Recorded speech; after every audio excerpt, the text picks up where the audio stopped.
তো আমরা গত ক্লাসগুলোতে যেটা পড়ে রেখেছিলাম সেটা হচ্ছে সমানতার আলোক সমানতার প্রাথমিক আলোচনা করে রেখেছিলাম। আমরা জানতাম কাইরাল কার্বন কি, আমরা জানতাম এক সমতলীয় আলো কি। আমরা আজকে আলোক সমানতা কিভাবে পরিমাপ করা হয় তা নিয়ে আমরা জানবো এবং তারপর আলোক সমানতার কিছু আমরা অ্যাডভান্স লেভেলের প্র্যাকটিসে যাব, যাতে আমাদের আলোক সমানতার যেই আলোচনা সেটা যাতে সম্পূর্ণ কি হয়ে যায়, শেষ হয়ে যায়, এবং পরবর্তীতে আমরা ইনশাল্লাহ আবার আলোক সমানতার যখন অফলাইনে ক্লাস করব তখন বাকিটুকু নিয়ে কথা বলবো। তো নিশ্চয়ই আমরা গত ক্লাসে জেনেছি কাইরাল কার্বন কি। আমরা জেনেছি যে কার্বনের চারটি হাত বা মূলক, যে কার্বনের চারটি হাত বা যোজনী চারটি ভিন্ন মূলক দ্বারা পূর্ণ হয় তাকে আমরা অপ্রতিসম কার্বন বা কাইরাল কার্বন বলি। এছাড়া আমরা জেনেছি এক সমতলীয় আলো মানে এমন একটা আলো যেটা প্রথমত একবর্ণী হতে হবে। একবর্ণী হতে হবে মানে যার তরঙ্গ দৈর্ঘ্য ফিক্সড, এবং ওই একবর্ণী সাধারণ আলোটা ডিফারেন্ট তলে, বিভিন্ন তলে বিচ্ছিন্নভাবে আপতিত হয়। কিন্তু যদি আমরা তাকে একটা পোলারাইজিং ফিল্টার অর্থাৎ প্রিজমের মধ্য দিয়ে, যে প্রিজমটি একটি বিশেষ প্রিজম যার নামকে আমরা নিকোল প্রিজম বলি, প্রিজমের মধ্য দিয়ে যদি আলোটাকে আমরা প্রতিসরিত করি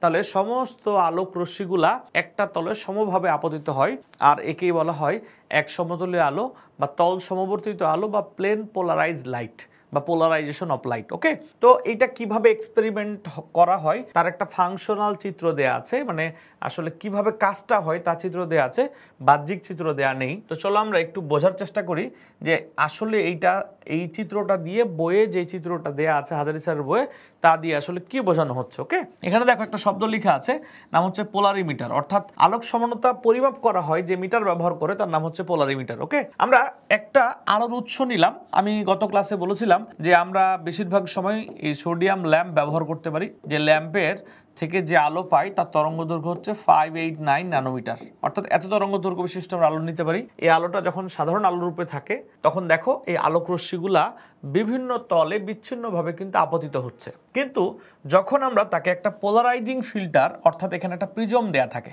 আমরা যে পোলারিমিটার ব্যবহার করব সেখানে একটা প্রিজম দেয়া থাকে, যখন এই প্রিজমের মধ্য দিয়ে এই সাধারণ আলোটা প্রতিসরিত হয় তখন আলোক রশ্মিগুলা একটা নির্দিষ্ট ফরম্যাটে চলে আসে, অর্থাৎ এটা একদম সুসজ্জিত হয়ে যায়, আলোর রশ্মিগুলো একই তলে সমভাবে আপতিত হয়।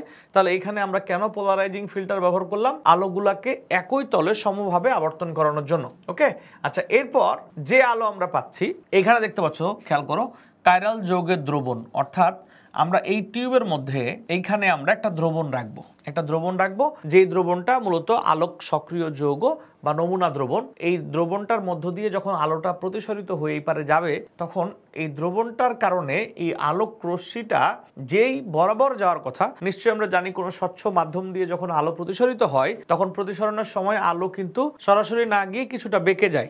এটা আমরা ফিজিক্স থেকে জানি যে কোনো স্বচ্ছ মাধ্যম দিয়ে যখন আলো আপতন হওয়ার পর যখন প্রতিসরণ হয় তখন যেই কোণে আপতন হয় প্রতিসরণ হওয়ার পর কোণটা একটু হলেও ডিফারেন্ট হয়, অর্থাৎ আলোটা তার পথটা বেঁকে যায়। তাহলে আমরা যখন এই দ্রবণের মধ্য দিয়ে আলো নিয়ে যাব, কোন আলো?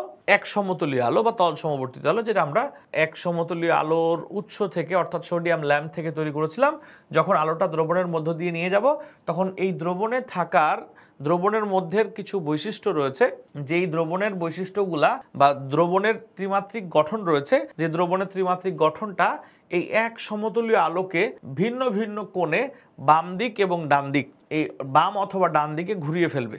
আর এইটা আমরা যখন চোখ দিয়ে পর্যবেক্ষণ করব, আমরা যেমন অণুবীক্ষণ যন্ত্র দেখি, অণুবীক্ষণ যন্ত্রে দেখার জন্য একটা নির্দিষ্ট জায়গা থাকে যেটাকে বলা হয় অ্যানালাইজিং সেন্টার বা অ্যানালাইজিং কেন্দ্র বা অ্যানালাইজিং ফিল্টার। ওইখানে যখন আমরা দেখতে পাবো তখন আমরা যেই বরাবর, ধরা যাক এটা পোলারিমিটার, আমরা এই বরাবর আলোক রশ্মিটা দেখতে পাবো মনে করছিলাম, কিন্তু আমি দেখতেছি যে আমি যে বরাবর দেখতে পাওয়ার কথা এটা ওই বরাবর না দেখে এটাকে ডান দিকে অথবা বাম দিকে ঘুরিয়ে দেখতে হচ্ছে। তার মানে আমাকে বুঝে নিতে হচ্ছে যে আলোটা ওই যৌগটা আলোটাকে বাম দিক অথবা ডান দিকে ঘুরিয়ে ফেলছে।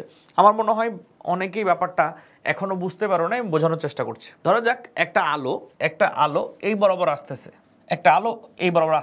তো এখন এখানে একটা নমুনা দ্রবণ দেওয়া হচ্ছে স্বচ্ছ মাধ্যম। আমরা যদি এখানে কোনো কিছু না থাকতো, কোনো যৌগ না থাকতো, তাহলে এটা এই বরাবর বের হয়ে যেত, আলোটা এই বরাবর বের হয়ে যেত।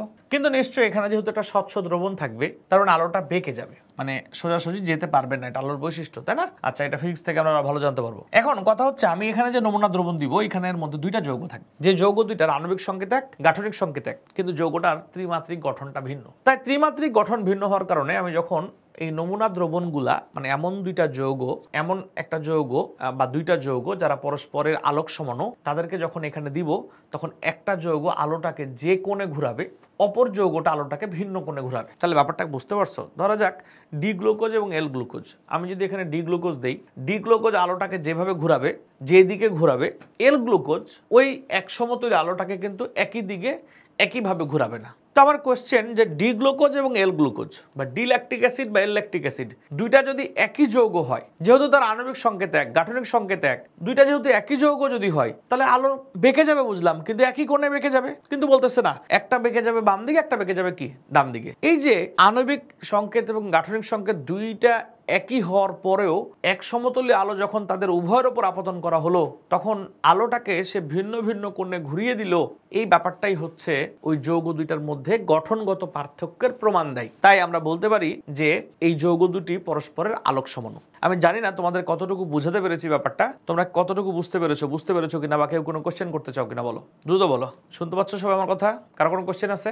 স্যার আপনি যেভাবে বললেন যে আলোটা ঘুরে যাবে, ওটা তো স্যার বইয়ের চিত্র দেখাচ্ছে একরকম, আর আপনি যেভাবে দেখেন ওটা তো কোন পরিবর্তন হয়ে গেছে অন্যভাবে। এটা আচ্ছা, বইয়ের যে চিত্র দেখাচ্ছে এটা দিয়ে তুমি তো বুঝতে পারছো না, এখানে তো ওয়েভ দেখাচ্ছে, তরঙ্গ দেখাচ্ছে, তাই না? তরঙ্গ দেখা বোঝাচ্ছে যে দেখো এই আলোটা যেভাবে ছিল এখন এইভাবে আর নাই, বাট তুমি সেটাতে বুঝবা না। হ্যাঁ, যেমন আমরা বললাম না তোমাদেরকে গত ক্লাসে যেটা বুঝাইলাম যে এই দেখো ল্যাকটিক অ্যাসিড COOH, হ্যাঁ, এই COOH ল্যাকটিক অ্যাসিড দুইটা যৌগ, এইটা ল্যাকটিক অ্যাসিড, এর দুইটা গঠন, একটা যেহেতু এই যৌগের মধ্যে কাইরাল কার্বন রয়েছে, অপ্রতিসম কার্বন রয়েছে, তার মানে দুইটা গঠন রয়েছে, একটা হচ্ছে এইটা আর একটা হচ্ছে এইটা। এখন আমি বলতেছি যে এই দুইটা যৌগ পরস্পরের সমাণু। কি সমাণু? আলোক সমাণু। এখন তুমি আমাকে কোশ্চেন করতে পারো, স্যার এই দুইটা যৌগ যে সমাণু, আপনার কাছে মনে হচ্ছে সমাণু, আমার কাছে তো মনে হচ্ছে একই যৌগ। তুমি বলতে পারো কেন একই যৌগ বলতে পারো? স্যার এই দুইটা যৌগের আণবিক সংকেত সেম। আমি দুইটা যৌগকে তো এভাবে লিখতে পারি, দুইটা যৌগকে আমি এভাবে লিখতে পারি, অর্থাৎ আমি যে এটা লিখলাম, এই সংকেত যে লিখলাম, এটা দিয়ে এটাকেও বোঝাই, এটা দিয়ে এটাকেও তো বোঝাই, তাই না? দুইটা যৌগের আণবিক সংকেত সেম। এবার আমি বললাম চলো দেখি গাঠনিক সংকেত। এবার গাঠনিক সংকেত এসে দেখি গাঠনিক সংকেতও দুইটা যৌগের সেম। তাহলে আমরা এই দুটো যৌগের মধ্যে পার্থক্য তৈরি করতে পারছি না। এখন কোশ্চেন, যদি আণবিক এবং গাঠনিক সংকেত দুইটাই সেম হয়, যৌগ দুইটার মধ্যে কোনো পার্থক্য তৈরি করা না যায়, তাহলে এই দুইটা যৌগের সকল ধর্ম কি হবে? একই হবে, তাই না? আচ্ছা, ওই যে দুজন টুইন মানুষকে দেখার মতো, দুজন টুইন মানুষকে আপাত দৃষ্টিতে দেখে মনে হয় তারা একই মানুষ, কিন্তু খুবই সূক্ষ্মভাবে পর্যবেক্ষণ করলে বোঝা যাবে যে না, তাদেরকে দেখতে একই রকম মনে হলেও দুজন ব্যক্তির মধ্যে বৈশিষ্ট্যগত কিছু হলেও কি আছে? পার্থক্য আছে। এখন আমি দুইটা যৌগের আণবিক সংকেত, গাঠনিক সংকেত একই দেখলাম, কিন্তু এই যৌগের যে দ্রবণ, এই দ্রবণের উপর আমি এক সমতুল্য আলোকে আপতন করলাম, তাহলে আলোটা তো সোজা যাবে না, কিভাবে বেঁকে যাবে? আচ্ছা, বেঁকে গেলে অসুবিধা নাই, বেঁকে গেলে তো একটা কোণ তৈরি করবে। তাহলে এর জন্য যে কোণটা তৈরি হবে, এর জন্য কি ওই একই কোণ তৈরি হওয়ার কথা না? কারণ দুইটা যৌগ তো একই, তাহলে একই কোণ তৈরি করবে না? কিন্তু দেখা গিয়েছে এই যৌগটা, এই গঠন বিশিষ্ট যৌগ দ্রবণটা এক সমতুল্য আলোকে যত ডিগ্রি কোণে যেদিকে ঘুরিয়েছে, এই যৌগটা ওই এক সমতুল্য আলোকে বিপরীত দিকে ঘুরিয়েছে। অর্থাৎ এটা যদি ঘুরায় আলোটাকে ডান দিকে, এটা ঘুরিয়েছে কি বাম দিকে। তার মানে আমরা বুঝতে পারছি এই যৌগ দুইটার মধ্যে খুবই সামান্য হলেও পার্থক্য রয়েছে, ত্রিমাত্রিক পার্থক্য রয়েছে। যেহেতু গাণিতিক গাঠনিক সংকেতও সেম, তার মানে দ্বিমাত্রিক কোনো পার্থক্য নেই, ত্রিমাত্রিক পার্থক্য রয়েছে, যার কারণে যৌগ দুইটা পরস্পর থেকে খুব অল্প হলেও ভিন্ন রূপ আচরণ করতেছে। এটাই হচ্ছে আলোক সমানতার মূল কথা আর কি। বলো এই ব্যাপারটা কি ক্লিয়ার কিনা, কথা বলো। আচ্ছা, এখন আমরা চলে যাই একটু অ্যাডভান্স আলোচনায়, যে আসলে আমরা গত ক্লাসে, যারা যদি কেউ না করে থাকো গত ক্লাসটা অবশ্যই দেখে নিবা। গত ক্লাসে অনেক এমসিকিউ ইনফরমেশন দেওয়া হচ্ছে, আমরা এখন একটু অ্যাডভান্স আলোচনা যাব। আমরা যদি আবার একটু রিপিট করি, প্রথম কথা, কোনো যৌগে আলোক সমাণু হবে কি না, কোনো যৌগে আলোক সমানুতা আছে কিনা, বা যৌগটা আলোক সমানুতা দেখায় কিনা, এই ব্যাপারটা বোঝার জন্য প্রথম কাজ হচ্ছে যৌগের মধ্যে কাইরাল কার্বন বা অপ্রতিসম কার্বন আছে কিনা সেটা চেক করতে হবে, যেটা আমরা গত ক্লাসে দেখেছি। ওকে, তো কাইরাল কার্বন বা অপ্রতিসম কার্বন যদি থাকে তাহলে কি হবে? তাহলে নিশ্চয়ই ওই যৌগটা আলোক সমাণু হবে। তবে কিছু কিছু যৌগ রয়েছে যেখানে কাইরাল কার্বন থাকার পরও ওই যৌগটা আলোক সমানুতা দেখায় না। এই যৌগগুলো কারা, সেটা নিয়ে আমরা আজকে ক্লাসের একদম লাস্টের অংশে আলোচনা করব। তো চলো, প্রথমত আমরা কাইরাল কার্বন বিশিষ্ট যৌগগুলো কেন আলোক সমানুতা হয় বা আলোক সমানুতা দেখায়, এটা নিয়ে একটু কথা বলে দেখি। প্রথম কথা হচ্ছে, যেমন দেখা যাক এই যৌগটা ধরো এইরকম, ধরা যাক এইটাই যৌগ 2 অ্যামিনো প্রোপানোয়িক অ্যাসিড। ওকে, আমরা দেখতে পাচ্ছি স্পষ্টত যে এই যৌগে 2 নং কার্বনের মধ্যে বা 2 নং কার্বন যেটা রয়েছে এই কার্বনটাকে আমরা কাইরাল কার্বন বলতেছি। এই 2 নং কার্বন যেটা রয়েছে আমরা এই কার্বনটাকে কাইরাল কার্বন বলতেছি। ধরে নিলাম আমরা এটা, এই যে এই কার্বনটাকে আমরা কাইরাল কার্বন বলতেছি। ওকে, এবার এইকে আমরা কি করলাম, এই কাইরাল কার্বন বিশিষ্ট যৌগটাকে আমরা এখানে লিখলাম, কারণ আমরা জানি আলোক সমাণু হইতে হলে একটা গঠন বিশিষ্ট যৌগের জন্য অপর গঠন বিশিষ্ট যৌগ পরস্পরের দর্পণ প্রতিবিম্ব হইতে হবে। এই যে এখানে H আর এখানে NH2, এই দর্পণ প্রতিবিম্ব হইতে হবে। হ্যাঁ, অর্থাৎ এইটার বিম্ব এটা হবে। তো এখন এইটার বিম্ব এটা হইল, এই যৌগটার এক সমতলে আলোকে যেদিকে ঘুরাই এটা তার বিপরীত দিকে ঘুরাই, তাহলে এই যৌগের সমাণু কয়টা? 2টা। এখন তুমি কোশ্চেন করতে পারো স্যার 2টা সমাণু যদি হয় তাহলে আপনি তো বললেন গত ক্লাসে যে একটা সমাণু এক সমতলে আলোকে বাম দিকে ঘুরাই আর একটা সমাণু কোন দিকে ঘুরাই? ডান দিকে ঘুরাই। তাহলে এক সমতলে আলোকে যে বাম দিকে ঘুরাই ওই ধরনের সমাণুকে বলা হয় বাম ঘূর্ণি, আর যে ডান দিকে ঘুরাই ওকে বলা হয় কি? ডান ঘূর্ণি বা ডেক্সট্রো, বা বাম ঘূর্ণি হলো কি? লেভো।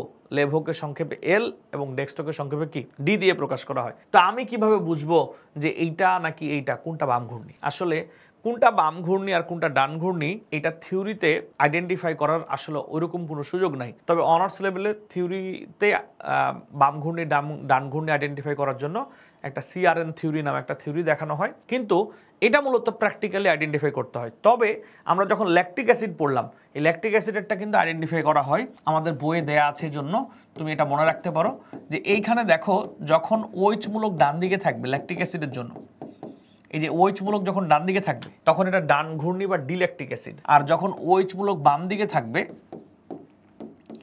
OH মূলক যখন বাম দিকে থাকবে তখন এটা বাম ঘূর্ণি বা এল ল্যাকটিক অ্যাসিড। এটা হচ্ছে এল ল্যাকটিক অ্যাসিড আর এটা হচ্ছে ডিল্যাকটিক অ্যাসিড। ব্যাপারটা বুঝতে পারছো? যখন বাম দিকে থাকবে তখন বাম ঘূর্ণি বা এল ল্যাকটিক অ্যাসিড, আর ডান দিকে থাকলে কি? ডিল্যাকটিক অ্যাসিড। এইটা কার জন্য প্রযোজ্য? এটা অনলি ল্যাকটিক অ্যাসিডের জন্য প্রযোজ্য, এইটা এই ধরনের যৌগের জন্য প্রযোজ্য নয়। নিশ্চয়ই ব্যাপারটি ক্লিয়ার হয়ে যাওয়ার কথা।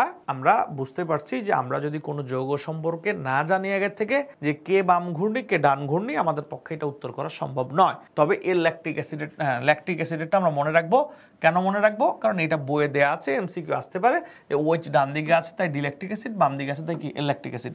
এর ঘূর্ণন কোণের মান হচ্ছে -2.24 ডিগ্রি আর এর ঘূর্ণন কোণের মান হচ্ছে +2.24 ডিগ্রি, অর্থাৎ দুইটা সমাণু পরস্পরকে একই কোণে ভিন্ন দিকে ঘোরায়। চলো আমরা একটু সামনের দিকে আলোচনা এগিয়ে নিই।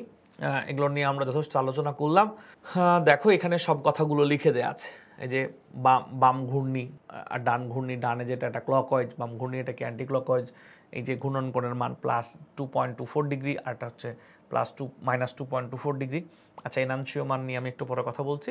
এখন হাজারী স্যারের বইয়ে আলোক সমানতা নির্ণয় নিয়ে কিছু কথা বলে দেয়া আছে। এই যে ভালো করে দেখো, অপ্রতিসম কার্বন পরমাণু সংখ্যা ভিত্তিক আলোক সমানতার সংখ্যা, অর্থাৎ কোনো যৌগে কয়টা অপ্রতিসম কার্বন বা কাইরাল কার্বন রয়েছে তারপর ভিত্তি করে আমরা বলতে পারি ওই যৌগে আলোক সমাণু কয়টা। ওকে, তো চলো আমরা এবার এটা নিয়ে একটু কথা বলি।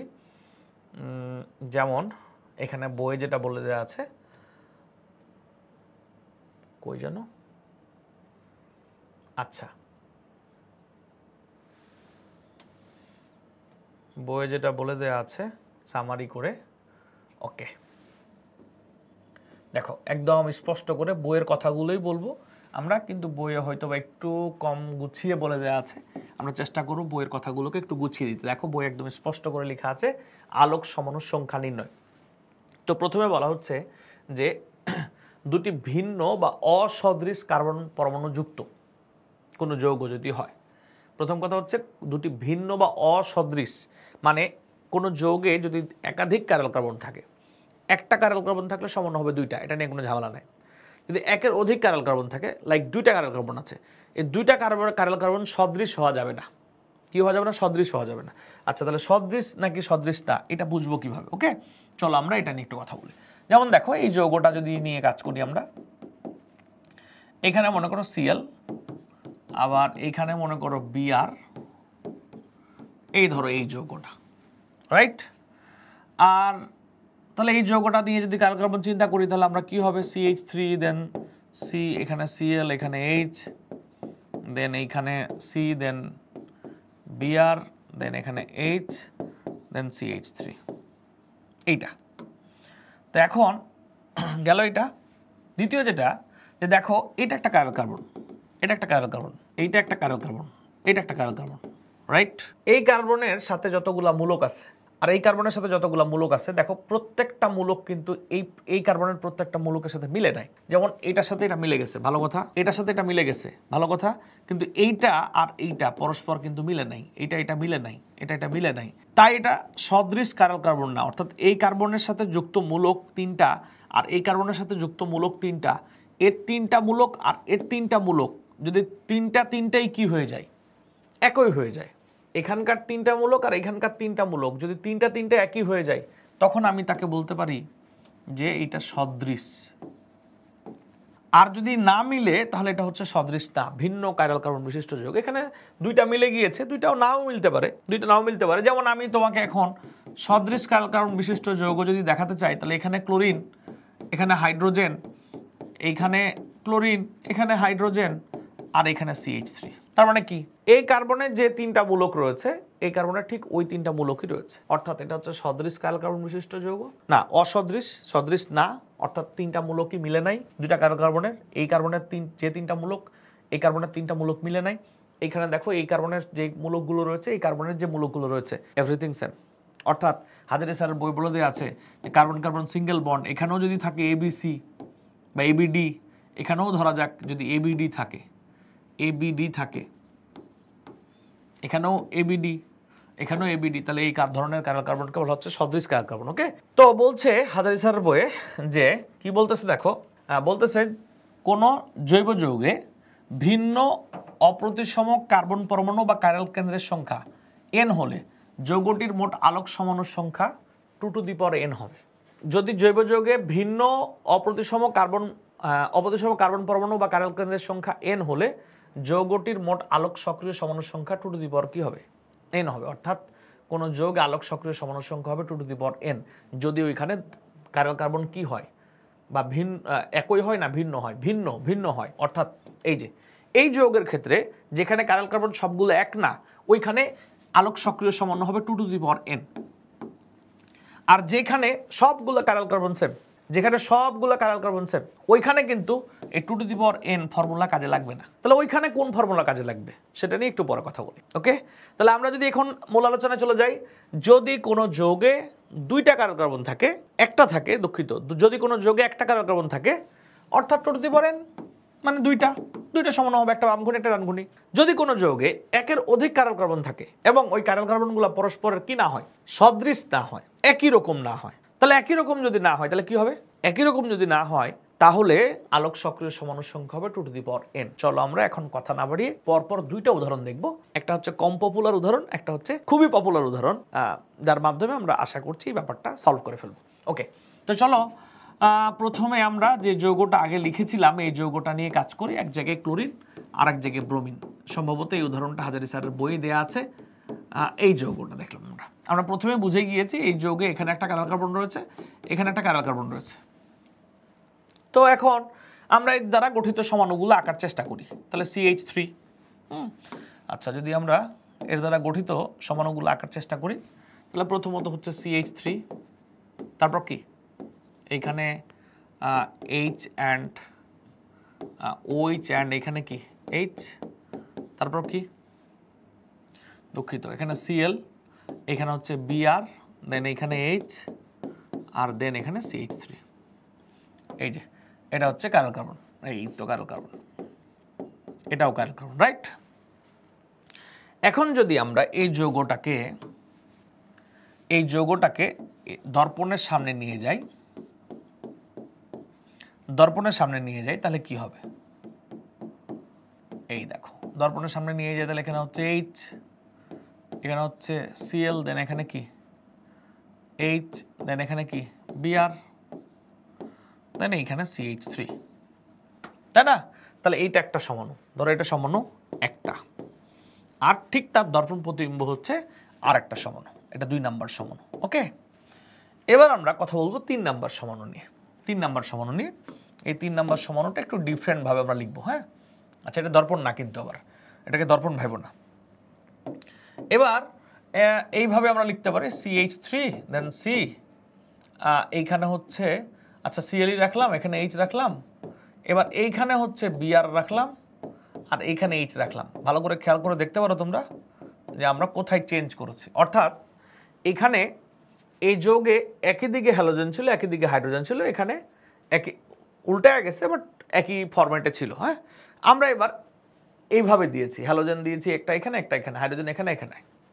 অর্থাৎ এটা একটা ডিফারেন্ট গঠন বানানোর চেষ্টা করেছি। ওকে, যদিও গাঠনিক সংকেত সেম বাট ডিফারেন্ট গঠন বানানো, কারণ এক কিছু পরিবর্তন না থাকলে তো আলটিমেট কি হবে না, কখনোই ভিন্ন রূপ আচরণ করবে না। চারটা যে সমন্বয় হবে, চারটা যদি ডিফারেন্ট গঠন তৈরি করা না যায় তাহলে আলোকে তো চারভাবে ঘোরাবে না। চারটা সমন্বয় মানে কি, আলোর ঘূর্ণন কোণের মান কি হবে, একরকম দুই রকম হবে নাকি চার রকম হবে, চার রকম হবে। তাহলে এই গঠনটা আলোটাকে একদিকে ঘুরাই, এই গঠনটা আলোটাকে একদিকে ঘুরাই বা একটা কোণে ঘুরাই, এই আলোটাকে আবার একটা কোণে একদিকে ঘুরাই, অপরটাকে আবার আরেকটা কোণে আরেক দিকে ঘুরাবে। যদি চারটা যোগ সমানুর ঘূর্ণন কোণের মান সমান হয়ে যায় তাহলে তো আলটিমেট সমাণু চারটা হইল না, তাই না? অর্থাৎ চারটা সমান হবে মানে চারটার জন্য ঘূর্ণন কোণের মান কি হবে, চার রকম হবে, হয়তো প্লাস মাইনাস হইতে পারে বাট তারপর ভিন্ন হবে। এইটা এরকম, এই দেখো আমরা মোট চারটা গঠন দেখেছি, 1 2, এই যে রোমান 3 আর এটা হচ্ছে রোমান 4। এই তো বিষয় নাকি, আমরা মোট চারটা গঠন দেখেছি, এই যে 1 2 3 4। এখন কোশ্চেন হচ্ছে যে এই যৌগে দুইটা কার্বন কার্বন রয়েছে এবং কার্বন কার্বন দুইটা সদৃশ না, অর্থাৎ এই কার্বনের সাথে যুক্ত মূলক আর এই কার্বনের সাথে যুক্ত মূলক একই না। তাই এই যৌগে 2 টু দি পাওয়ার n সূত্র অনুযায়ী মোট চারটা সমন্বয় হবে। দেখো আমি চারটা সমন্বয় লিখেছি এবং চারটা সমন্বয়েরই স্ট্রাকচারাল কিছু না কিছু পরিবর্তন আছে। এখন তুমি মনে মনে ভাবতে পারো স্যার আমি চাইলে তো এদের পরিবর্তন করে আরও অনেকগুলো সমন্বয় লিখতে পারতাম কিনা, আপনি চারটাই লিখলেন কেন? তোমাদের কি এরকম কারো মনে হয় যে তুমি চাইলে আরো সমন্বয় ক্রিয়েট করতে পারবা? করা যাবে তো। আচ্ছা বলো কিভাবে করবা? এই জায়গায় আমি ক্লোরিনটাকে নিচে দিলাম আর ব্রোমিনটাকে উপরে দিলাম, মানে ওই মাঝখানে দুটো কাইরাল কার্বনের উপর নিচ করে দিলাম। একই তো কথা, মানে একই তো কথা, উপর নিচ হলো, বাম ডান তো হলো না। কথা বোঝো নাই? তুমি দর্পণের কনসেপ্টটা কি, তুমি যদি দর্পণের সামনে দাঁড়াও তাহলে শুধু তোমার পার্শ্ব চেঞ্জ হয়, উপর তো নিচ হয়ে যায় না, পা মাথা হয়ে যায় না, মাথা পা হয়ে যায় না। ওকে, ওরকম কিছু হবে না আর কি। ওকে, বলো আর কি চেঞ্জ করতে পারো? মনে হয় আর কোনো চেঞ্জ করতে পারবে না। আচ্ছা চলো আমরা এখন দুইটা সংজ্ঞা দেখবো আর কি, খুব গুরুত্বপূর্ণ দুইটা সংজ্ঞা। বলো এটা ক্লিয়ার কিনা সবাই? 2 টু দি পাওয়ার n দুইটা কার্বন কার্বনের জন্য চারটা সমন্বয় হওয়ার কথা, চারটা সমন্বয় হয়েছে কিভাবে, এটা ক্লিয়ার কিনা? যদি ক্লিয়ার হয়ে থাকো তাহলে চলো আমরা এখন দুইটা সংজ্ঞা দেখে আসবো আর কি, তারপরে আমরা আবার তিনটা সংজ্ঞা দেখবো, তিনটা গুরুত্বপূর্ণ সংজ্ঞা দেখবো, তারপরে আমরা আবার এখানে আসবো। সংজ্ঞাগুলা কি কি প্রথমে আমরা দেখবো। সংজ্ঞাগুলার হচ্ছে প্রথমটার নাম এনানসিওমার। আচ্ছা এটা আমি লিখে দিলেও পারি। হ্যাঁ আচ্ছা এখানে কোথাও আছে, আচ্ছা ডায়াস্টেরিওমার আছে, তাহলে উপরে থাকবে এনানসিওমার। দেখো এখানেই আছে। ওকে, টপিকের মধ্যে লেখা আছে, দেখে খুঁজে পাওয়া যাচ্ছে না, হেডিং আকারে দেয়া নেই। এই দেখো এনানসিওমার। ওকে, তাহলে ভালো করে বুঝে নাও, খাতায় হেডিং দিতে পারো। আলোক সক্রিয় সমাণুগুলোর মধ্যে যে টপিকটার নাম হচ্ছে এনানসিওমার। কি কোশ্চেন, প্রথম কোশ্চেন, এনানসিওমার কি? একটা আলোক সক্রিয় যৌগের যতগুলো সমাণু হবে, এই সমাণুগুলোর মধ্যে দেখো সবগুলা সমাণুর দর্পণ প্রতিবিম্ব নাও হইতে পারে। যেমন দেখো ভালো করে বোঝার চেষ্টা করো, হ্যাঁ একবার কনসেপ্ট ক্লিয়ার করে নাও, তাহলে দেখবা আর কখনো অসুবিধা হবে না ইনশাল্লাহ।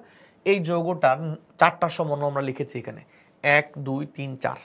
যদি আমরা ভালো করে ফলো করি, 1 নাম্বার যৌগের যে প্রতিবিম্ব সেটা হচ্ছে 2 নাম্বারটা, তাহলে আমরা বলতে পারি 1 এবং 2 পরস্পরের দর্পণ প্রতিবিম্ব। কিন্তু তোমরা বলো তো আমাকে 2 এবং 3 কি পরস্পরের দর্পণ প্রতিবিম্ব হতে পারে? এই দেখো 2 নাম্বার আর 3 নাম্বার কি পরস্পরের দর্পণ প্রতিবিম্ব? বলো দেখি। দেখো 2 নাম্বারকে তুমি যদি দর্পণের সামনে রাখো কখনো 3 নাম্বার দেখতে পাবো না, কারণ 2 নাম্বারের আর 3 নাম্বারের গঠন ওই রকম না। কারণ দর্পণের সাথে বিম্বের পার্থক্য শুধু বাম ডান হওয়া, ডান বাম হওয়া, আর কিছুই না। এখানে দেখো এর সাথে এর কিন্তু পরিবর্তন যেরকম, তাতে এইটাকে দর্পণের সামনে রাখলে এটা বিম্ব হিসেবে দেখা যাবে না। কিন্তু দেখো তো 3কে দর্পণের সামনে রাখলে তুমি ঠিকই 4 দেখতে পাবা। তাহলে আমরা যেটা বলার চেষ্টা করছি যে 1 আর 2 পরস্পরের দর্পণ প্রতিবিম্ব, 3 আর 4 পরস্পর দর্পণ প্রতিবিম্ব, কিন্তু 1 3 অথবা 2 4 অথবা 2 3 এরা কেউই কারো দর্পণ প্রতিবিম্ব নয়। তাহলে কারা কারা দর্পণ প্রতিবিম্ব? 1 2 এবং 3 4। কারা কারা নয়? 1 3 2 3 বা 2 4 এরা পরস্পর দর্পণ প্রতিবিম্ব না। তাহলে আমরা বলতে পারি কোন আলোক সক্রিয় যৌগের মধ্যে, কি বললাম, কোন আলোক সক্রিয় যৌগের মধ্যে, কোন আলোক সক্রিয় যৌগের মধ্যে যে সকল যৌগ পরস্পরের দর্পণ প্রতিবিম্ব তাদেরকে বলা হয় এনানসিওমার। এই দেখো, এই 1 ও 2 পরস্পর এনানসিওমার, 3 এবং 4 পরস্পর এনানসিওমার। তাহলে কোন আলোক সক্রিয় যৌগের মধ্যে যে সকল সমাণু পরস্পরের দর্পণ প্রতিবিম্ব তাদেরকে এনানসিওমার বলা হয়। মজার ব্যাপার, যারা এনানসিওমার তাদের কিন্তু ঘূর্ণন কোণের মান সমান, শুধু দিকটা ভিন্ন, মান সমান দিক ভিন্ন। যদি আমি উদাহরণ দিয়ে বলি, এইখানে দেখো, তোমরা খেয়াল করেছো নিশ্চয়ই, এই দেখো, তুমি এটা হচ্ছে ধরা যাক এল ল্যাকটিক অ্যাসিড, তাহলে এটা কি ডিল্যাকটিক অ্যাসিড, তাহলে এল ল্যাকটিক অ্যাসিডের প্রতিবিম্ব ডিল্যাকটিক অ্যাসিড, ডিল্যাকটিক অ্যাসিডের প্রতিবিম্ব এল ল্যাকটিক অ্যাসিড। তার মানে বলতে পারি এরা পরস্পরের কি এনানসিওমার। তুমি খেয়াল করে দেখো, এর ঘূর্ণন কোণের মান কত, +2.24 ডিগ্রি, আর এর ঘূর্ণন কোণের মান কি -2.24 ডিগ্রি। অর্থাৎ এই দুইটা অণুর ঘূর্ণন কোণের মান সমান কিন্তু দিক বিপরীত। এই দুইটা অণুর ঘূর্ণন কোণের মান সমান কিন্তু দিক কি বিপরীত। তাহলে দুটি এনানসিওমারের, যদি আমরা আবার বলি, দুটি এনানসিওমারের ঘূর্ণন কোণের মান সমান কিন্তু চিহ্ন কি বিপরীত। কি ক্লিয়ার অর ক্লিয়ার না? আমাকে একটু জানাও, ক্লিয়ার নাকি ক্লিয়ার না? দ্রুত জানিয়ে দাও, এটা ক্লিয়ার নাকি ক্লিয়ার না? দুটি এনানসিওমারের ঘূর্ণন কোণের মান সমান কিন্তু দিক কি বিপরীত। তাহলে এনানসিওমার কাকে বলে? আমরা যদি আবার একটু রিপিট করি, যে কোন আলোক সক্রিয় যৌগের যে সকল সমাণুগুলোর মধ্যে বা যে সকল সমাণু পরস্পর দর্পণ প্রতিবিম্ব তাদেরকে আমরা এনানসিওমার বলছি। আর এনানসিওমার দুটির ঘূর্ণন কোণের মান সমান হয় কিন্তু দিক কি হয় বিপরীত হয়। এই তো। এবার আমরা কথা বলবো ডায়াস্টেরিওমার নিয়ে। কি নিয়ে কথা বলবো? এই যে ডায়াস্টেরিওমার। কি নিয়ে কথা বলবো? ডায়াস্টেরিওমার। তো ডায়াস্টেরিওমার জিনিসটা কি আসলে? এই যে একই কোশ্চেন, ডায়াস্টেরিওমার মানে এনানসিওমার মতোই, হ্যাঁ, এনানসিওমার মতো কোশ্চেন। ডায়াস্টেরিওমার কোশ্চেন 2, ডায়াস্টেরিওমার কি? একটা আলোক সক্রিয় যৌগের যতগুলো আলোক সমাণু থাকবে তার মধ্যে যারা পরস্পরের দর্পণ প্রতিবিম্ব না, যারা পরস্পরের দর্পণ প্রতিবিম্ব না তাদেরকে ডায়াস্টেরিওমার বলে। এনানসিওমার অপোজিটটা আর কি। তো চলো এখানে একটু চিন্তা করে বলো, কমেন্ট করো দেখি সবাই। এখানে 1 2 3 4 কোন কোন নাম্বার পরস্পর ডায়াস্টেরিওমার? কে কার ডায়াস্টেরিওমার? কে কার ডায়াস্টেরিওমার তাড়াতাড়ি বলো। 1 2 পরস্পরের কি এনানসিওমার, 2 3 পরস্পরের কি ডায়াস্টেরিওমার। 2 এর ঘূর্ণন কোণের মানের সাথে 3 এর ঘূর্ণন কোণের মানের সম্পর্ক নেই। আবার 3 4 এনানসিওমার, কিন্তু 2 4 কি পরস্পরের ডায়াস্টেরিওমার। নিশ্চয়ই ব্যাপারটি ক্লিয়ার হয়ে যাওয়ার কথা, নিশ্চয়ই ব্যাপারটি ক্লিয়ার হয়ে যাওয়ার কথা। ওকে, তাহলে আমরা কি করতে পারি? আমরা যেটা করতে পারি, চলো আমরা এখন মূল আলোচনায় আবার যদি চলে যাই। আর একটা কোশ্চেন, সেটা হচ্ছে রেসিমিক মিশ্রণ। কোশ্চেন 3, রেসিমিক মিশ্রণ। রেসিমিক মিশ্রণ কি? রেসিমিক মিশ্রণ কি? ওকে, দুটি এনানসিওমারের সমপরিমাণ মিশ্রণকে রেসিমিক মিশ্রণ বলে। যদি তোমাদের বুঝায় বলি আর কি, তোমরা খেয়াল করে দেখো, তুমি চিন্তা করে দেখো একটু, এই যৌগটা দেখো। আচ্ছা, তোমরা একটু উত্তর দেওয়ার চেষ্টা করো তাড়াতাড়ি। আমি যদি এই যৌগটা 1 মোল আর এই যৌগটা 1 মোল পরস্পর মিশিয়ে দেয় একটা পাত্রে, তাহলে মিশ্রণের ঘূর্ণন কোণ কত হবে? কে বলতে পারে মিশ্রণের ঘূর্ণন কোণ কত হতে পারে? আমি বলার চেষ্টা করছি যে দুইটা এনানসিওমার যাদের ঘূর্ণন কোণের মান সমান এবং দিক বিপরীত, তাদেরকে যদি সমপরিমাণে পরস্পরের পাত্রে মিশিয়ে দেওয়া যায়, তাদের ঘূর্ণন কোণের মান কি হবে? 0 হবে। দুটি এনানসিওমারকে সমপরিমাণ যদি আমরা মিশিয়ে দেই একটা দ্রবণে, তাহলে এটা হবে এনানসিওমার। অর্থাৎ সমমোলার দুটি এনানসিওমারের মিশ্রণকে, সমমোলার দুটি এনানসিওমারের মিশ্রণকে রেসিমিক মিশ্রণ বলে। সমমোলার দুটি এনানসিওমারের মিশ্রণকে কি মিশ্রণ বলে? রেসিমিক মিশ্রণ বলে। অর্থাৎ আমরা দুইটা এনানসিওমারকে সমপরিমাণ যদি মিশিয়ে দেই তাহলে ওটাকে আমরা এনানসিওমার বলবো। ওকে, কারণ কি রেসিমিক মিশ্রণটা হচ্ছে যৌগটা আলোক সক্রিয়, যৌগগুলো আলোক সক্রিয় কিন্তু মিশ্রণটা আলোক নিষ্ক্রিয়। অর্থাৎ দুইটা একটা রেসিমিক মিশ্রণে যে দুটো এনানসিওমার থাকবে তাকে যদি পরস্পর থেকে আলাদা করে দাও তাহলে ওরা কিন্তু আলোক সক্রিয়তা দেখাবে। মানে বাহ্যিকভাবে তাদের আলোক সক্রিয় যৌগ হওয়ার পরেও তাদের মিশ্রণটা আলোক নিষ্ক্রিয় হয়ে গিয়েছে।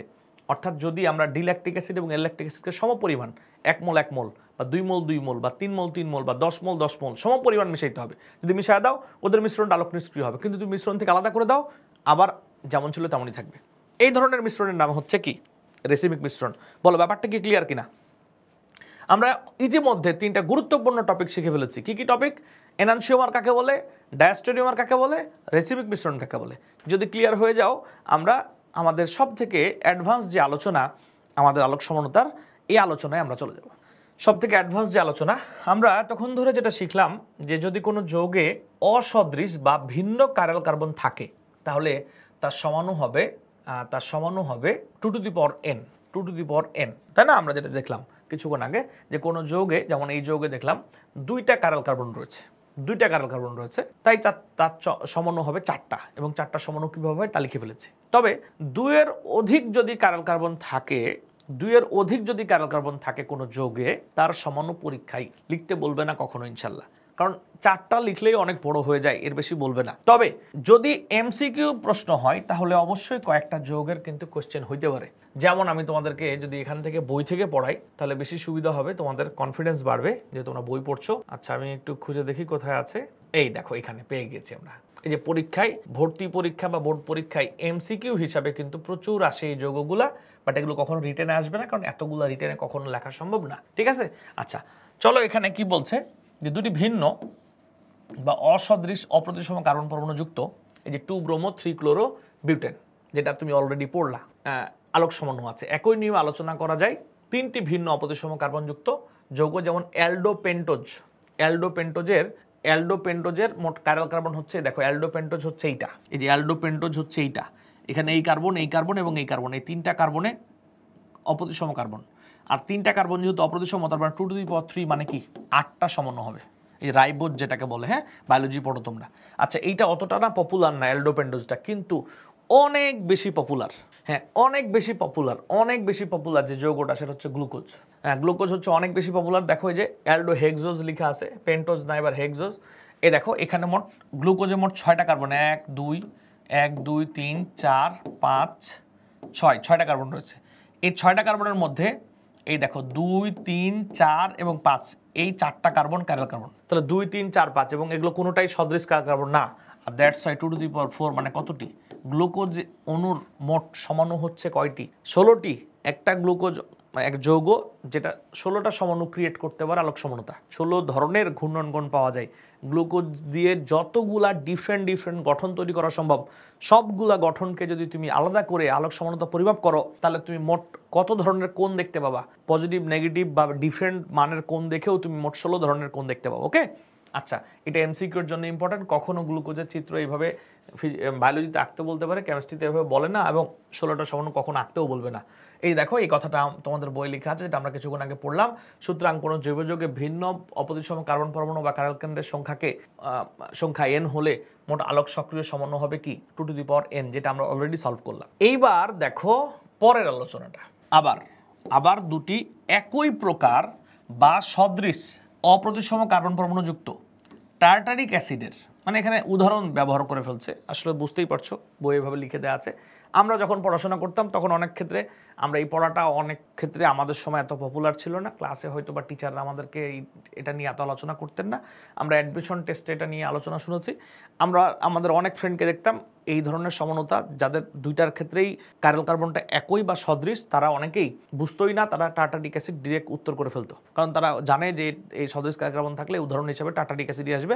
দেখো বইয়ের আচরণ দেখে মনে হচ্ছে ডিরেক্ট ব্যাখ্যার সময় একটা উদাহরণই ব্যবহার করতেছে। অর্থাৎ যদি সদৃশ কাইরাল কার্বন থাকে এমন যৌগের নাম হচ্ছে টার্টারিক অ্যাসিড, যেটা খুবই পপুলার, তখন কি হবে? তো তখন এইখানে একটা ঝামেলা আছে, যে ঝামেলাটা আমরা তোমাদের সাথে এখান থেকে আলোচনা করতে চাই। এই দেখো এখান থেকে আলোচনা করতে চাই। বইয়ের বলছে দুটি সদৃশ অপ্রতিসম কার্বন পরমাণু সমূহ, যেমন জৈব যৌগের অণুতে দুটি একই প্রকার বা সদৃশ অপ্রতিসম কার্বন পরমাণু থাকলে তখন ওই জৈব যৌগের 3টি ভিন্ন কনফিগারেশন যুক্ত 3টি সমাণু সম্ভব। এদের দুটি কনফিগারেশন পরস্পর দর্পণ প্রতিবিম্ব হওয়ায় একটি ডি সমাণু অপরটি এল সমাণু, এবং এরা আলোক সক্রিয়। এই দেখো ভালো করে খেয়াল করো, দুটি সদৃশ অপ্রতিসম কার্বন পরমাণু জৈব যৌগের অণুতে দুটি একই প্রকার বা সদৃশ অপ্রতিসম কার্বন পরমাণু থাকলে তখন জৈব যৌগের 3টি ভিন্ন কনফিগারেশন যুক্ত 3টি সমাণু সম্ভব। এদের দুটি কনফিগারেশন পরস্পরের কি হয়, দর্পণ প্রতিবিম্ব হয়, একটি ডি সমাণু অপরটি এল সমাণু হয়। এরা আলোক সক্রিয়। এরা কি সক্রিয়? আলোক সক্রিয়। আচ্ছা ভালো কথা, এখানে আর কি বলতেছে একটু বোঝার চেষ্টা করি। কিন্তু তৃতীয় কনফিগারেশন যুক্ত সমাণু গঠনে দুটি কারাল কেন্দ্রকে পৃথক করায় একটি প্রতিসম তল থাকে। এই তলের ওপরই অর্ধাংশ, আচ্ছা তোমরা বুঝতে পারবো না এই কথাটা কি বলতেছে। তারা বলতেছে, যেটা বলার চেষ্টা করছে সহজ করে বুঝো আর কি, আমরা টার্টারিক অ্যাসিডের উদাহরণটাই পরীক্ষায় সাধারণত আসে, আমরা এইটাই এখন ব্যবহার করব। চাইলে আমরা আরও একটা এক্সট্রা উদাহরণ দেখে রাখতে পারি। এগুলো খুবই অর্গানিকের এই পড়াগুলো খুবই পরীক্ষায় কমন পড়ে। তবে কনসেপ্ট ক্লিয়ার থাকলে যেই ধরনের যৌগই আসুক না কেন তুমি পারবা ইনশাল্লাহ। অর্গানিকের কোয়েশ্চেন কমন নিয়ে খুব একটা প্রবলেম হয় না, কিন্তু কনসেপ্টটা ক্লিয়ার করাটাই অনেক কঠিন হয়ে যায়। আচ্ছা দেখো, তোমরা একটু বলো, এখানে কার্বন কার্বন যে দুইটা কার্বনে দেখো, এর এই মূলক সেম, এই মূলক সেম, এই মূলক সেম, তাই না? এটা সেম, এভরিথিং সেম। অর্থাৎ এই যৌগে সদৃশ কার্বন কার্বন রয়েছে। আমি চাইলে এই যৌগের মূলকগুলোকে রিঅ্যারেঞ্জ করতে পারি। আমি চাইলে এই যেভাবে লিখতে পারি,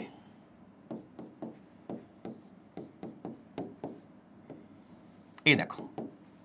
এখন প্রবলেম হচ্ছে এই যৌগটার সদৃশ কার্বন হওয়ার কারণে, এটাও যদিও সদৃশ কার্বন, বাট এর গঠনটা শুধু সদৃশ তা না, এটাও সদৃশ কার্বন। একই যৌগের দুইটা গঠন এঁকেছি, কিন্তু এর আবার দেখো এই যে অভ্যন্তরীণ সমতা বিধান বা ইন্টারনাল কম্পেনসেশন হয়।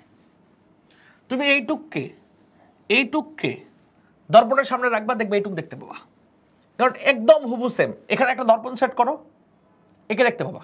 ব্যাপারটা কীরকম জানো, গ্রামে কিছু কিছু আঙ্কেল আছেন যারা একটু বয়স্ক আঙ্কেল, মুরব্বী টাইপের মানুষ, এরা দেখবা সকাল বিকাল তাদের মুরব্বীদের যে বন্ধু সার্কেল আছে এদের মধ্যে কিন্তু একটা চায়ের দোকানে বাজারে আড্ডা হয়। তো দেখবা যার সন্তান ভালো কিছু করে, ভালো পড়াশোনায় রেজাল্ট করে বা ভালো চাকরি করে, তো যার কারণে ওই বাবার সম্মান বৃদ্ধি পায়, ওই বাবা কিন্তু ওই চায়ের দোকানে বেশ উৎসাহ নিয়ে নিজের ছেলে মেয়ের সম্পর্কে পজিটিভ গল্প করেন। এর মধ্যে যদি তাদের সার্কেলের কোনো এক ব্যক্তি বা কোনো এক আঙ্কেল বা মুরব্বী যদি থাকেন যার সন্তান ভালো কিছু করছে না, বরং খারাপ কিছু করছে, যেটা তার করা উচিত না, তখন উনি কিন্তু খুব বিব্রত হয়, ছোট হয়, খারাপ লাগে। তখন দেখবা ওই ধরনের আড্ডায় তিনি অংশগ্রহণ করতে চান না। তাহলে কি বুঝলাম, যে একজন আঙ্কেলের গল্প শুনলাম যার ছেলে বা মেয়ের অর্জনের জন্য তার সম্মান বৃদ্ধি পাচ্ছে, সে এই গল্প করতে অনেক পছন্দ করে। আরেকজন আঙ্কেল যার যার ছেলে বা মেয়ে সন্তান এক কথায় ভালো কিছু করছে না, বরং অনেক ক্ষেত্রে খারাপ কিছু করছে, তখন তিনি তার জন্য বিব্রত হচ্ছে, তার সার্কেলে সে ঠিকমতো আড্ডা বা দিতে পারছে না, বসতে পারছে না। এমন ঘটনা কিন্তু আমরা প্রায় দেখতে পাই, হ্যাঁ তাই না? আচ্ছা, এবার একটা ক্যারেক্টারের কথা বলছি, এটা থার্ড ক্যারেক্টার। একজন যিনি সন্তানের জন্য সম্মানিত হচ্ছেন, আরেকজন সন্তানের জন্য অপমানিত হচ্ছেন। থার্ড ক্যারেক্টার হচ্ছে এক লোকের দুইটা সন্তান। এখন এই দুই সন্তানের একটা সন্তান খুব ভালো, তার অ্যাচিভমেন্ট, ধরো পড়ালেখা করে অনেক ভালো মানের একটা চাকরি পেয়ে গেছে, এবং যার ওই বাবার জন্য খুবই গর্ব করে বলার মতো আর কি অর্জন, এর জন্য বাবার সম্মান বৃদ্ধি পাইছে। ওই বাবার আরেকজন সন্তান আছে যিনি ভালো কিছু তো করেনি, নাই কোনো অ্যাচিভমেন্ট তো নাই, বরং এমন কিছু কাজ করে যা বলার মতো না, বা যা ওই বাবার সম্মান তো আনতেই পারে না, বরং ওই বাবাকে অপমানিত করে। তাহলে এক বাবার দুইজন সন্তান, একজনের জন্য তার সম্মান বৃদ্ধি পায়, আরেকজনের জন্য সম্মান বৃদ্ধি পায় না, বরং বাবা বিব্রত হয়। তাহলে বলো তো, চায়ের দোকানের আড্ডায় ওই বাবার অবস্থা কেমন হবে? অনেকটা নিউট্রাল থাকবে, অর্থাৎ তিনি এ ধরনের আলোচনায় অংশগ্রহণ করতে চাইবেন না। কেন চাইবেন না? কারণ তার একজনের জন্য সম্মান বাড়ে, সে চাইলে এই গল্পটাও করতে পারবে। আবার সে যদি এই গল্পটা বেশি বেশি করতে পছন্দ করে, তাহলে আরেকজন আঙ্কেল মনে করিয়ে দিবে, ও তোমার তো একটা ছেলে ভালো, কিন্তু অপরটা কি হলো ভাই? তাহলে এই বাবার কি অবস্থা? এই বাবা হচ্ছে একজনের জন্য খুশি হবে আর একজনের জন্য মন খারাপ হবে। ব্যাপারটা কিন্তু এরকম, তাই না? এবং ওই বাবা নিউট্রাল থাকবে, আল্লাহর কাছে বলবে যে তুমি না কি আর সান্ত্বনা দিবে যে না আসলে কি আর করার, সবার ভাগ্যে তো সবকিছু থাকে না, বা এরকম কিছু একটা বলবে, রাইট? অর্থাৎ ওই বাবার অভ্যন্তরীণ সমতা বিধান হবে, যখন খারাপ ছেলের জন্য কষ্ট পাবে তখন ভালো ছেলের দিকে তাকে সান্ত্বনা দিবে। ব্যাপারটা অনেকটা এরকম, রাইট?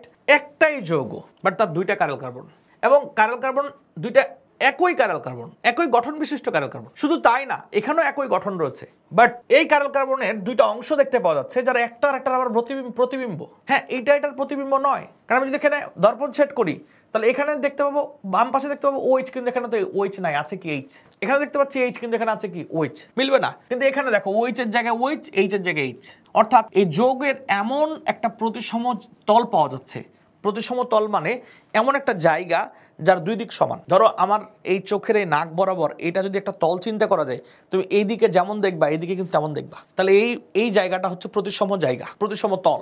অর্থাৎ প্রতিসম তল মানে যেই তলের উভয় দিক দেখতে একই রকম। তাহলে যদি আমরা দেখি যে আমরা দুইটা সদৃশ কারকরণ বিশিষ্ট যৌগের এমন একটা গঠন যেটার একটা অংশ আর একটা অংশের দর্পণ প্রতিবিম্ব, তাই একটা অংশ আলোটাকে যেদিকে ঘুরায় যত ডিগ্রি কোণে, নিশ্চয়ই তুমি কিছুক্ষণ আগে দেখলা যে একটা আর একটার প্রতিবিম্ব হলে কি হয়, তাদের ঘূর্ণন কোণের মান সমান হয়, কিন্তু কি হয়ে যায়, চিহ্ন বিপরীত হয়ে যায়। ঘূর্ণন কোণের মান সমান হয় কিন্তু চিহ্ন বিপরীত হয়ে যায়। অর্থাৎ ধরো এই পার্টটা আলোক সমান, মানে এই পার্টটা যত ডিগ্রি কোণে ঘুরাচ্ছে, এই পার্টটা তত ডিগ্রি কোণে ঘুরাচ্ছে, হ্যাঁ তত ডিগ্রি কোণেই ঘুরাচ্ছে। বাট এটা যদি ঘুরাই বাম দিকে তাহলে এটা ঘুরাই ডান দিকে, এটা যদি ঘুরাই ডান দিকে তাহলে এটা ঘুরাই বাম দিকে। অভ্যন্তরীণ সমতা বিধানের মাধ্যমে, অর্থাৎ একটার জন্য আলো একদিকে যায়, অপরটার জন্য একটা অংশের জন্য, একই যৌগের দুইটা অংশ, একটা অংশের জন্য আলো যেদিকে যায় আর একটা অংশের জন্য আলো সমপরিমাণ কোণে বিপরীত দিকে যায়। তাই তখন এই সামগ্রিকভাবে এই যৌগটা আর কোনো আলোক সক্রিয়তা দেখায় না, এই যৌগটা হয়ে যায় আলোক নিষ্ক্রিয়। কিন্তু এই যৌগেও সদৃশ কার্বন থাকার পরেও এমনটা হয় না।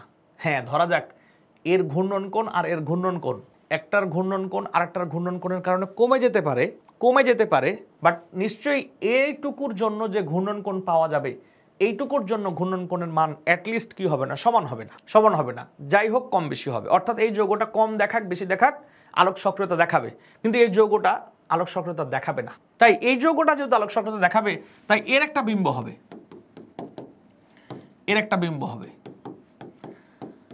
আমি এই তো দেখে নিতে পারো এখানে এর একটা বিম্ব হবে। আমি এবার পুরো আলোচনাটাকে মানে একদম সংক্ষেপে নিয়ে আসতে চাই।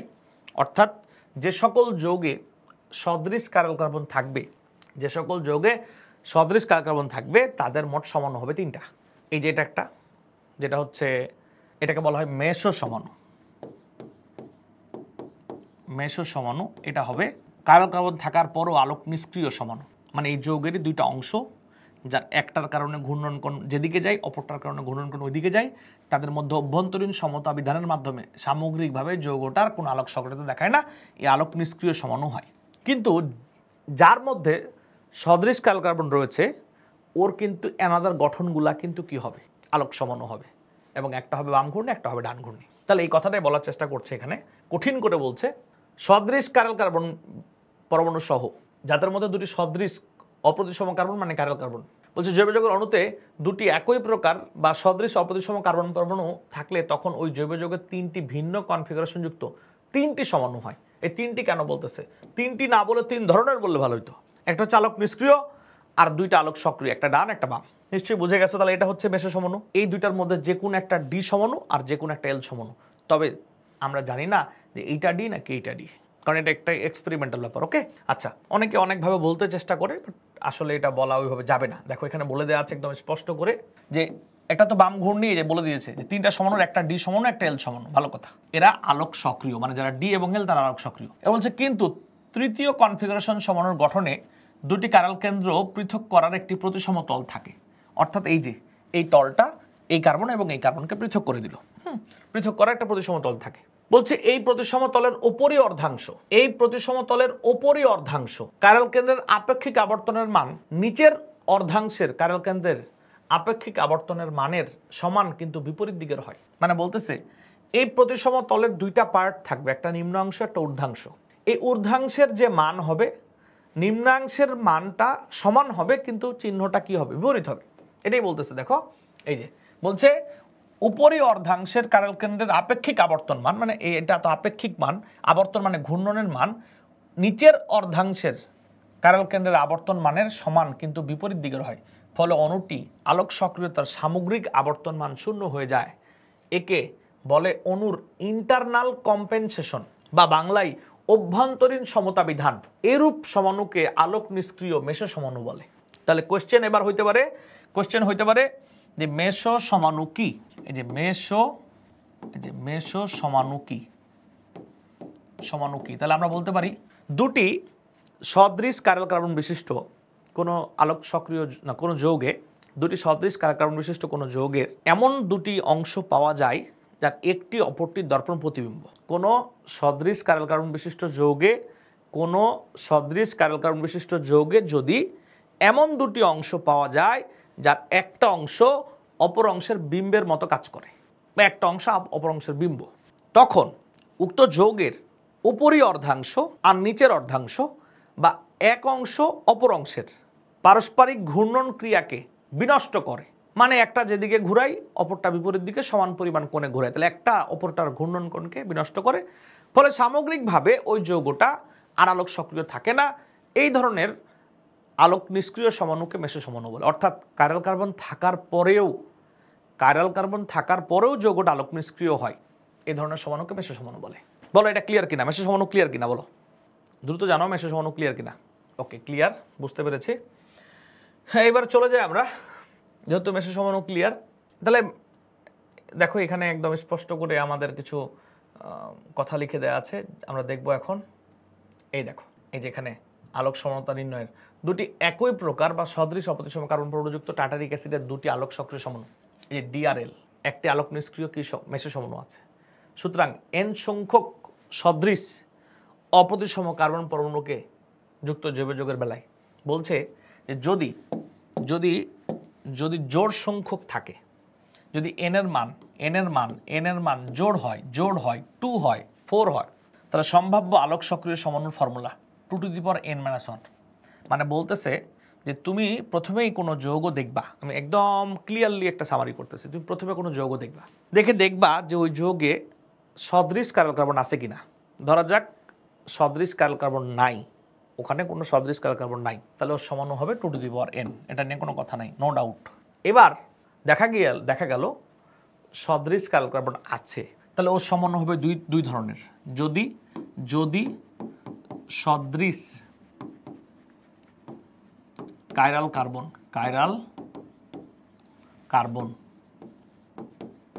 থাকে, যদি থাকে, তাহলে সমাণু হবে মোট দুই ধরনের।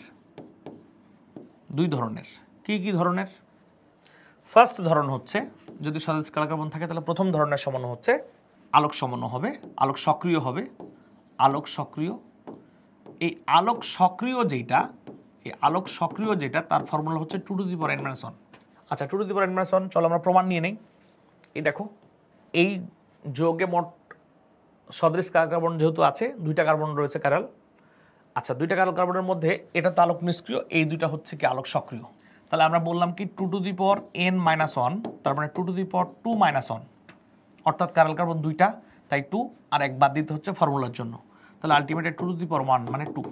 তাহলে যেসব যৌগ এরকম সদৃশ কাইরাল কার্বন থাকে তাতে মোট আলোক সক্রিয় সমাণু হয় কয়টা? 2n-1। তবে শর্ত হচ্ছে n হতে হবে জোড় সংখ্যা। n হতে হবে কি সংখ্যা? জোড় সংখ্যা। তাহলে মোট দুইটা সমাণু, দেখো একটা ডি একটা এল মিলে গেছে। এবার সদৃশ কাইরাল কার্বন থাকলে শুধু আলোক সক্রিয় সমাণু হয় না, আলোক নিষ্ক্রিয় সমাণুও তো হয়। তখন সেটা হচ্ছে 2n-2/2। 2n-2, এই 2টা যদি পুরোটার উপর ভাগ, 2n-2/2। যেমন দেখো এখানে মোট আলোক সক্রিয় সমাণু কয়টা?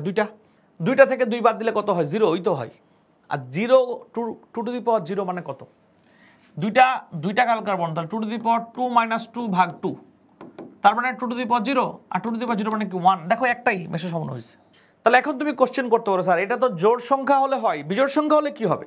বিজোড় সংখ্যা হলে কি হবে এমন কোনো উদাহরণ হাজারি স্যারের বইয়ে দেওয়া নাই, গুহ স্যারের বইয়ে দেওয়া আছে। এটা আমি আমার লেকচারে দিয়ে রেখেছি। কিন্তু বাস্তবতা হচ্ছে ইন্টারমিডিয়েট লেভেলে দুইটা কাইরাল কার্বন বিশিষ্ট যৌগের বাইরে রিটেনে কখনো কোশ্চেন হয় না। দুইটা কাইরাল কার্বন বিশিষ্ট যৌগের বাইরে রিটেনে কখনো কোশ্চেন হয় না, এটা পড়ার কোনো প্রয়োজন নেই। তারপর গুহ স্যারের বই ফর্মুলাটা দেওয়া আছে, তুমি চালিয়ে দেখতে পারো, কোনো অসুবিধা নাই।